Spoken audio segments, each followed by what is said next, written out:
Hello and welcome to the first episode of All Things Fight. I'm joined by Dan Evans and Corey Barlow, and we discuss how someone might get into boxing or MMA. We also have a look at UFC 203 and talk about Golovkin and Brook. And to start off with, we're going to talk about how someone might get into boxing and MMA. What's quite good is that we've got Dan Evans with us today. Dan's looking to get involved with some boxing or MMA, and he's looking at the different paths about how someone might get into it. So, first of all, maybe we should talk about how me and Corey, who have already got one fight each in the different sports, how we got into it. And Corey, if you want to explain, you go first. Yeah. So I've done a white collar MMA fight. So it's nothing too serious, but it's a good sort of gateway to getting into the sport. I find basically you had sort of 2 months training, and then you had a fight at the end of it, which is good because all of the lads that we trained with were all sort of similar skill sets. I mean, a few of them had done a bit of boxing before and a bit of this and that, but everyone was sort of, nearabouts in the same sort of range. So it was good that we could all sort of train together, and you learn the sort of same stuff and you start learning at the same rate. So when it comes to having a bout, everyone was sort of the same level? Yeah, near enough. I think if you got to have the right mindset for it, I find there was some people there that maybe liked the idea of it, but when it actually come down to getting in the cage, they didn't have the right mindset. Do you know what I mean? Do you reckon they would have seen the advertising for such an event, like the 8 weeks free training and the cage fight, and got involved with it by being too excited by that instead of actually wanting to quite compete enticing, in the sport? yeah. Or maybe someone's watched it, on the telly and thought, I'd like to have a go at that. Yeah. I'd like to have a crack. And Yeah, then that's fair enough. when you train and it's all right, it's fine, you sparring and stuff like that. But then when you get into the cage, it's different, and that door shuts and stuff, it's a different kettle of fish, isn't it? But I'd say the majority of the guys that did it was sound. There were some really good fights on the night. So I think that's definitely probably the best way to someone that's completely new to it to get into it. Yeah. And then after that, if you still enjoy it, then you can carry on training at the same gym. Yeah, so maybe I should add, with the white collars, what tends to happen is there's an event being held at the end of an 8 weeks training course. Between that time, you normally raise money for a chosen charity. I did my white collar boxing event with UWCB, Ultra White Collar Boxing. Really good, really well planned out, really well organised, great night when it happened. The coaching was good and the standard was good. So you get your 8 weeks free training and then you compete at the end with the people in your group. And if you're lucky, you get to go to a really good organisation. If you're not so lucky, there's a few dodgy ones out there that I'd say to people who are looking to get involved. Just do your research first. Do your research, ask people. There's a lot of groups on Facebook where they're asking for people just to join in on the night who haven't really got any experience. Yeah, they don't really care. I wouldn't definitely do that. Yeah, there's a couple of groups on Facebook that I'd stay way clear of if you are looking, because for them, they find someone, they get paid money for it because through ticket sales, and that's not good. They don't really look after you. But there is another route of getting involved with these sports, and it's the amateur route. Amateur boxing's been around for a long time. Yeah. It's a very set structure.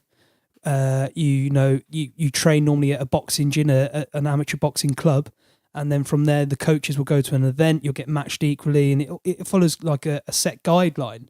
With MMA, as it's been a new sport, is it a different route, or how does it work? Is there a governing body, or? I mean, as far as I know, because one of sort of my good friends is having his first amateur fight a week on Saturday. And as far as I know, it seems pretty similar. I mean, he did a white collar fight earlier on this year, but the event is being held at the gym he trains at. Yeah, so it's not one of these glamorous events where they're selling tickets and trying to make money. It's actually a sporting event. Coming to you then, Dan, you've started going to an amateur boxing club with myself. What do you think of going to an amateur boxing club? Because you haven't seen a white collar event yet. You've heard of them more so than the amateur boxing. What would you say to someone when you see, what's it like when you first see an amateur boxing club? Well, I don't think it's as intimidating as you think it was. You've got, obviously you go there, you've got people from different levels, different experiences, and you can tell that from the off, I think. You've got some people who are just starting to get into it, they've got all the flashy gear, like I've just gone and got. Yeah, all the gear, no idea. Yeah, exactly. You've got the people who are more experienced, they've got the beat-up gloves, but then there tends to be, it's almost like a family environment sort of thing. I mean, I felt when I got there, I felt quite comfortable. I thought going in there, there'd be a load of... And it's surprising, isn't it, going into a boxing gym and feeling comfortable with the guys there? I thought it'd be going in with a load of meatheads and then be like, oh no, what am I doing? Yeah.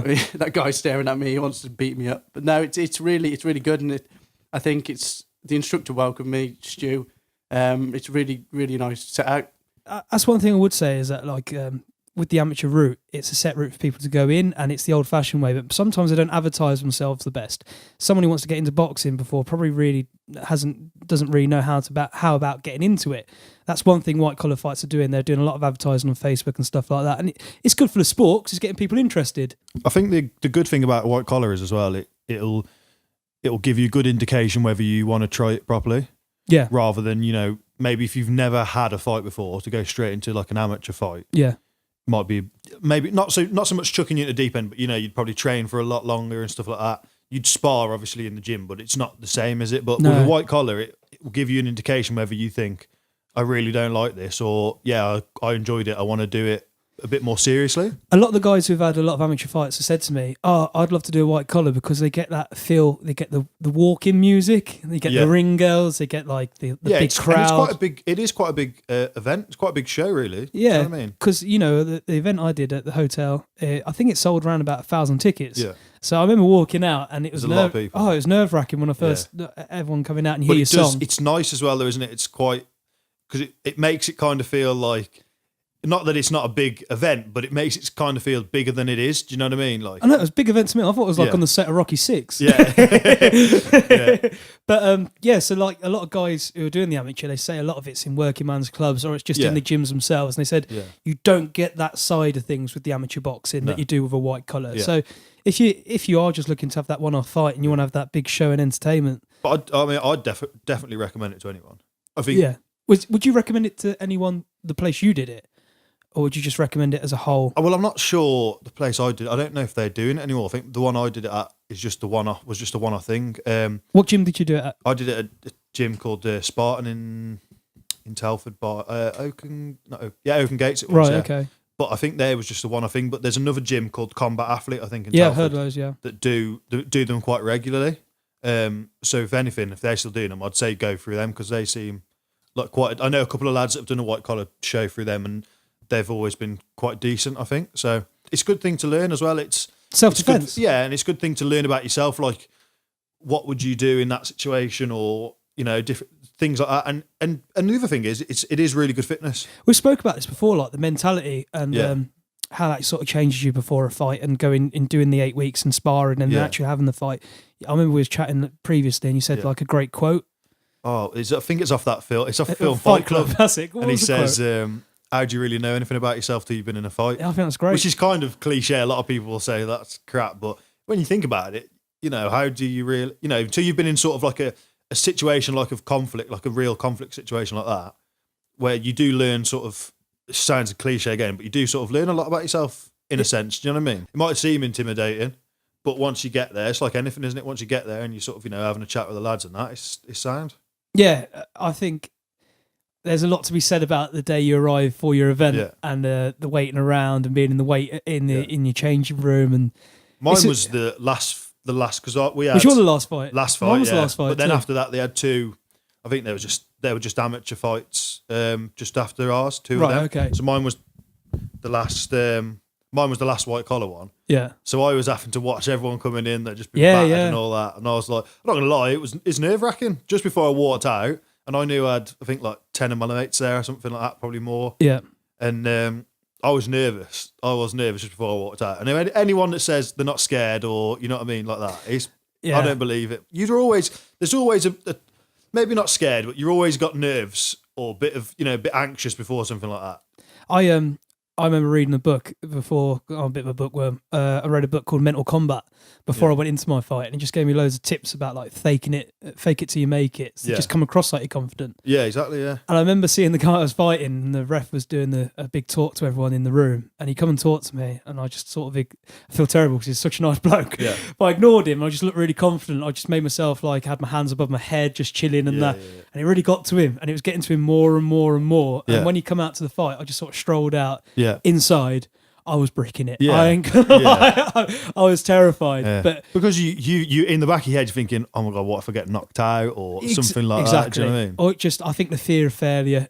I think the fear of not being able to do what you can do as well is a big thing. Especially with a lot of people watching as well. But like I said, I just faked it, pretended I was confident, and he come out, and then seeing how nervous he was sort of fired me up even more. So, but as soon as you get in that, like, in my case, cage, or in your case, boxing ring, you can't see anything outside of the ring or cage anyway, can No, you? you can't. You hear So voices now and then, of- but it's just so you and kind him. of you just switch off to everything that's going on around you, and you just have to concentrate on what you got It's to do, I tunnel suppose, vision. haven't you?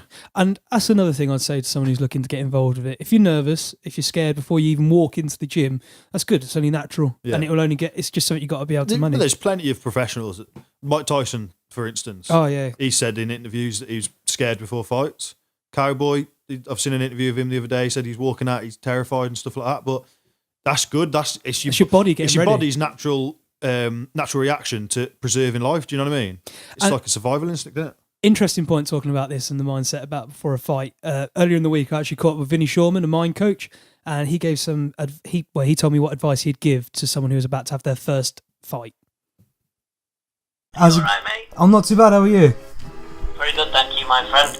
I'll start off talking to you about mind coaching in combat sports in general, and how did you get involved with that? I got involved in it kind of by accident, really.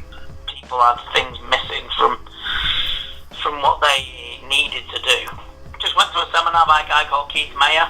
Just integrated the stuff that I was teaching, and then mind coaching took over it, and then I left teaching and more mind coaching. So yeah, that's how it came about. Was you involved with martial arts beforehand? Yes, I had a Thai boxing gym. I trained Thai boxing myself, and I trained fighters and had success with those. If you're trying to build confidence in one of your fighters, what sort of techniques would you go through, or what sort of stuff do you say to them, or It depends on the individual. is that what it comes down to? Yes, I mean, one person likes football, one person doesn't. You're doing seminars really, but with the individual, Yeah. it all works on the language, what they're speaking, and how it is that you see them and how they see themselves. Really, Try and find out what motivates them. Yeah, and what basically what makes them tick. Yeah.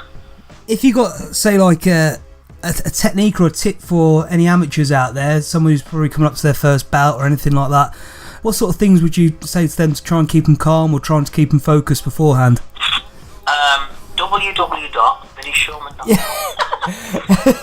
I would suggest that focus on a successful outcome. Yeah. Don't focus so much on using your jab or your kick or your knee or whatever, your groundwork or whatever you do. Focus on the successful outcome. In a novice level anyway, and then you get to a more advanced level, there is different things you can do. A lot of the pre-fight stuff, you see these guys at weigh-ins and you see these guys doing the stare-offs before fights. What do you say to them before they go off to, like, it could be their first stare-off or their first weigh-in with a guy? You got to remember that the person that's doing exactly the same as them, so they're going to feel the same nerves. Yeah. Nerves are no different from one person to another. The extent of them may be different, but the actual feeling of feeling nervous is exactly the same as everybody else's. One thing is that people, this makes me laugh, is when they go to weigh-in, they always come back thinking the other guy's massive. Yeah. The guy's massive for the weight, you should see him, he's big for the weight. Like, no, he's the same as you, the same skeletal size, the same weight, and that's how it seems to pan out in some people, If you're anxious, you're focusing on negative outcome. You should be focusing on the successful outcome, not the disaster, I had a white collar fight myself a few months ago, and one of the things I really struggled with was just trying to control your own thoughts almost. You read a lot about focusing on different things and different aspects, but then you seem to just get stuck in one mindset of just focusing on the negative, and it's your own head, but you don't seem to be able to control it as much. Yeah, you don't, and then it's difficult, but it's all about training. So's running, so's swimming, so's riding the bike, so's, a jab, so's a left hooks, whatever. It's some people, others it's easier for others.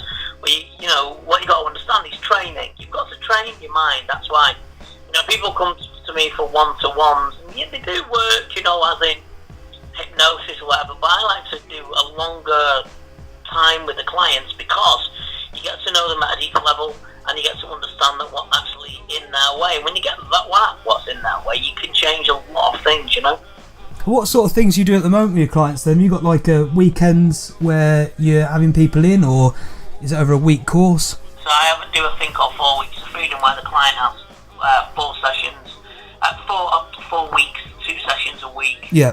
And we talk twice a week or whatever. We do hypnotherapy or whenever I see fit to change where they want to get where they want to get. And do you get many people from other sports as well as combat sports? Yeah, everything. See, it's not for just sport. I'm not just for sport. I mean, I do, predominantly because I do commentate on Yokow and I commentate on Infusion. Yeah. And a few other shows that people associate with that. The mainstay of my clients are just, and I don't want to sound silly, that's strange, but normal people. An athlete can come to me and say, and they can be training and all this sort of stuff. It won't be about the training. It might be something to do with when they was at school or whatever. And athletes still have issues regarding whatever in life.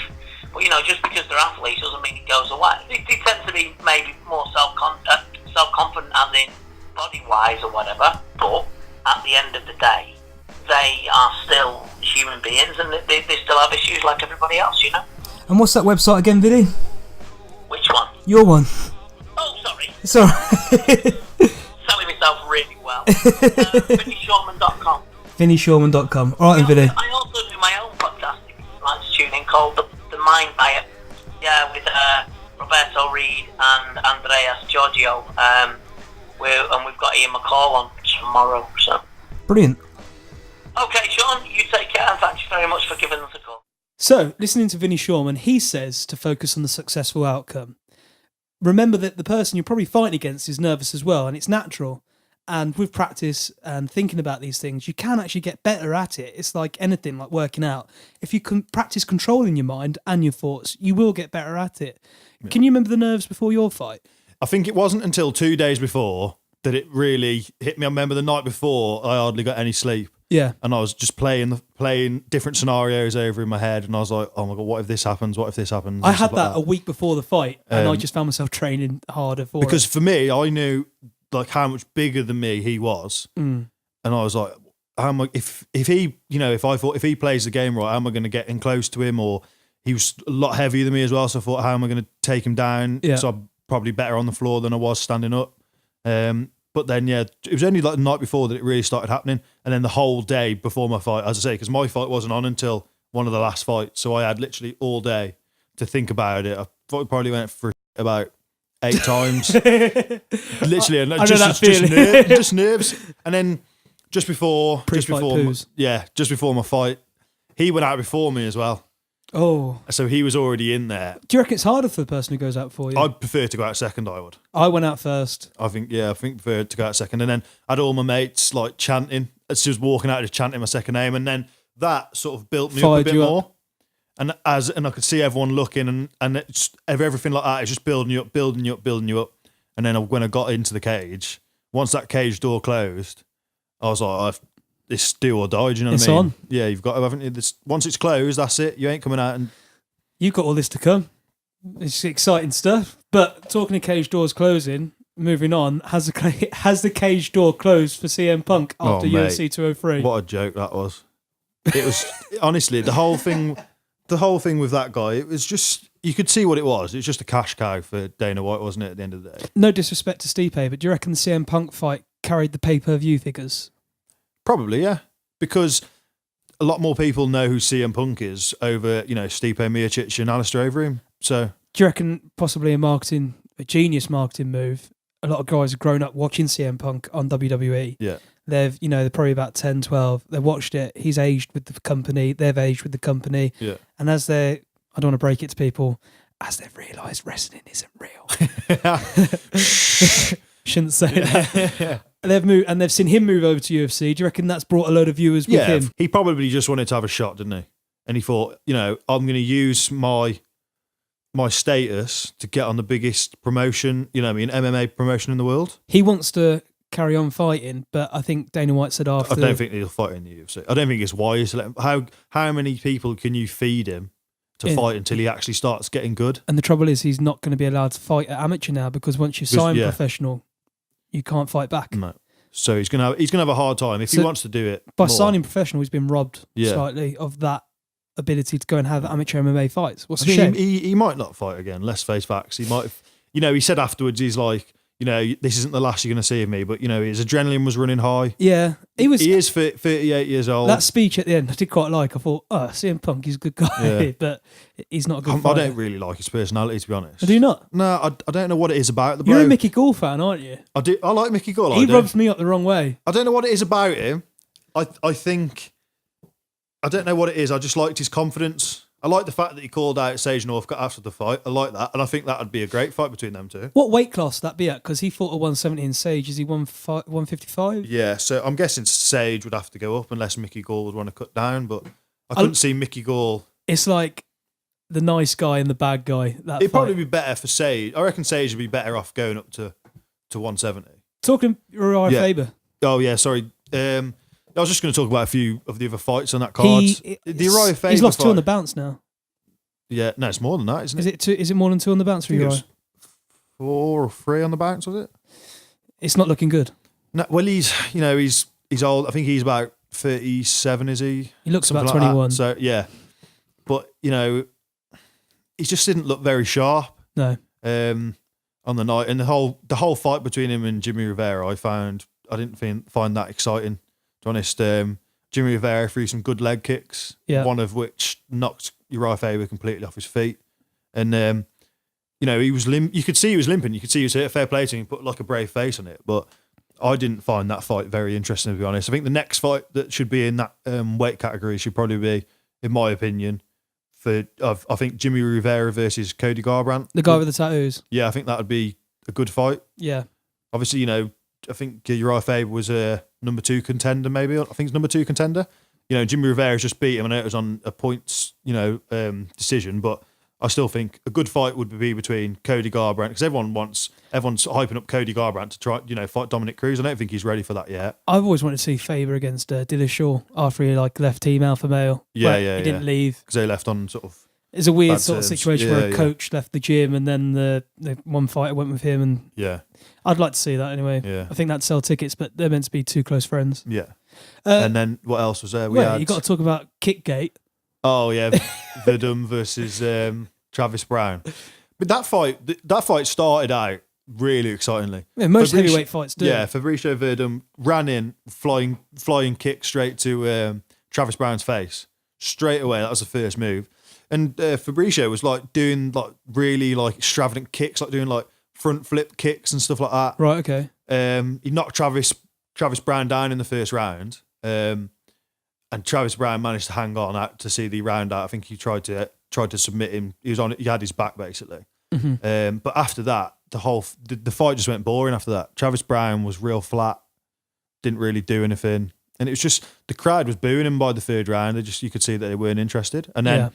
After the fight ended, the crowd was still booing, and Fabricio Verdum was making crying faces to the crowd.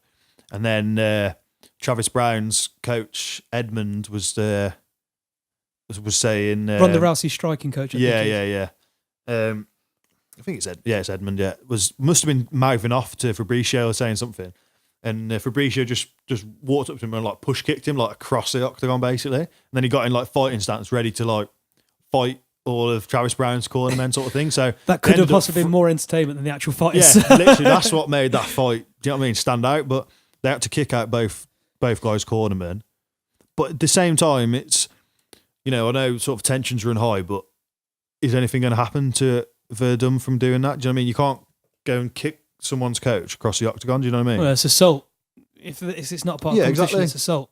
And then moving on from that fight, we had Stipe Miocic versus Alistair Overeem. And that was a decent fight. Yeah, it's good. It was a good fight, to be fair.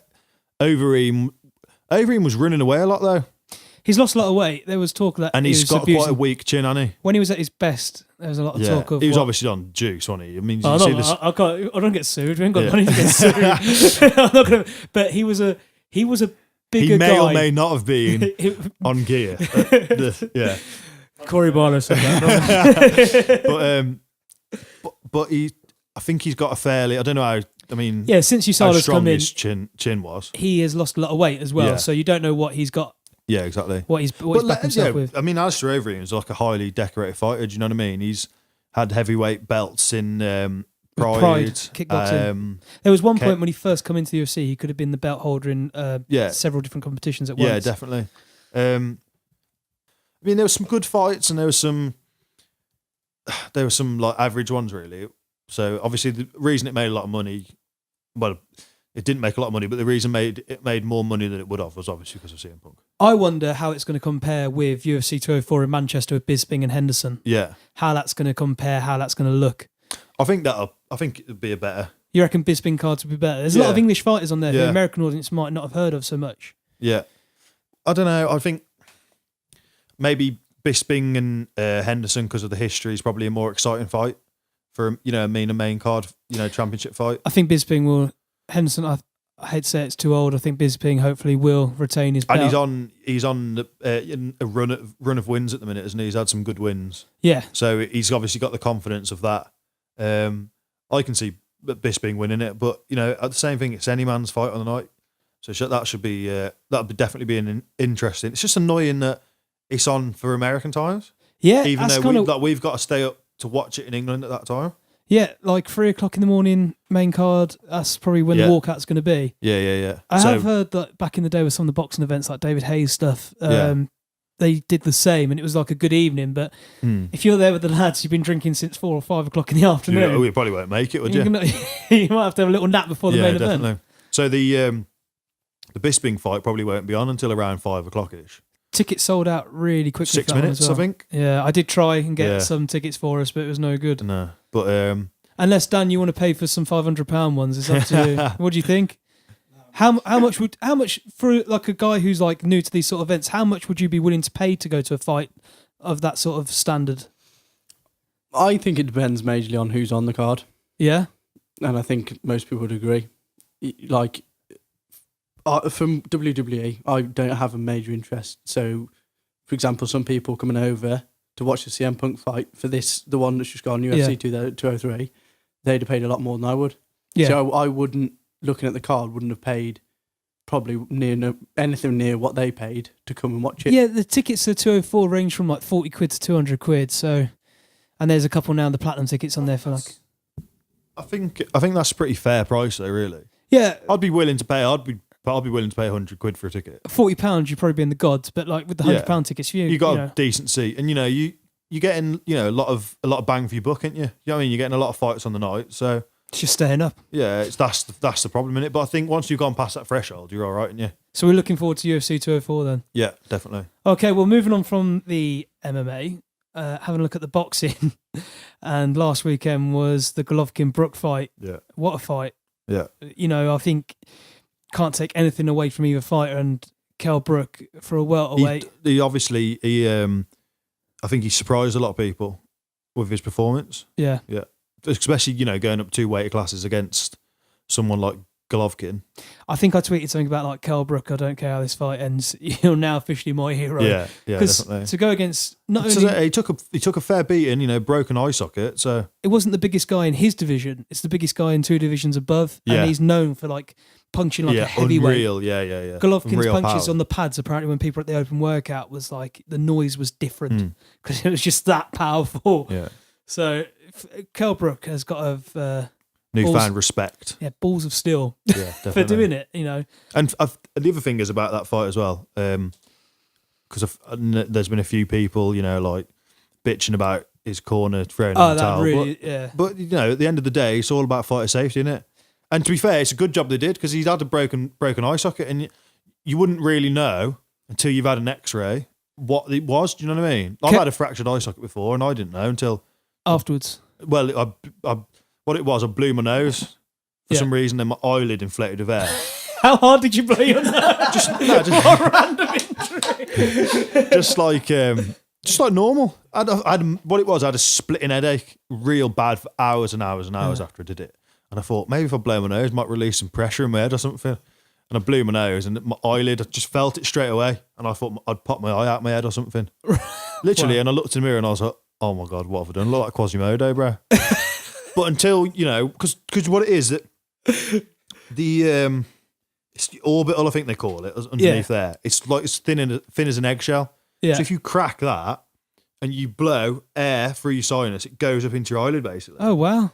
So that's what I'd done. So, but it's one of them things you can't, you couldn't tell until you've had it x-rayed or whatever. So I can, apparently like some fighters were saying that they've felt it before and it's a weird injury. And if you see at one point he goes like that, he like go and maybe he's had a weird sensation. But, I mean, I just remember having a splitting headache when I did it. At the end of if he'd have carried on, he could have been blinded for life. Do you know what I mean? So this way we get to see him fight again. Yeah. And the people are booing and that, I think that's ridiculous. Yeah, of course. You've got the fighter safety is paramount, isn't it? Yeah, definitely. At the end of the day. Do you know what I mean? Because a dead fighter is no good to anyone, is it? Do you know what I mean? Or a blind fighter, it's no good to anyone. Do you know what I mean?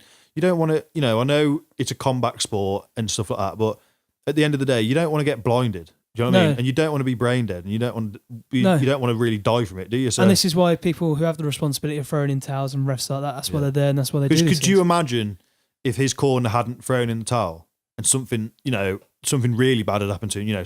Say for instance he did lose his eyesight and his career was over. Yeah. Then everyone would be bitching and moaning, saying, "Why didn't they throw in the towel?" Exactly. Do you know what I mean? So I think if you look at the Chris Eubank fight with Nicky Blackwell, I think coming back to that, we can see what sort of thing. Yeah, I mean, he was in a coma for how long was he in a coma for? Was it nearly 2 or a week or so? A couple of weeks, wasn't it? I think something like that. Yeah. And he's been told he'll never be able to box again. That's his career over, isn't it? Whereas if maybe that fight was stopped earlier, maybe we'd be seeing Nicky Blackwell. Definitely again on TV. But it's a shame.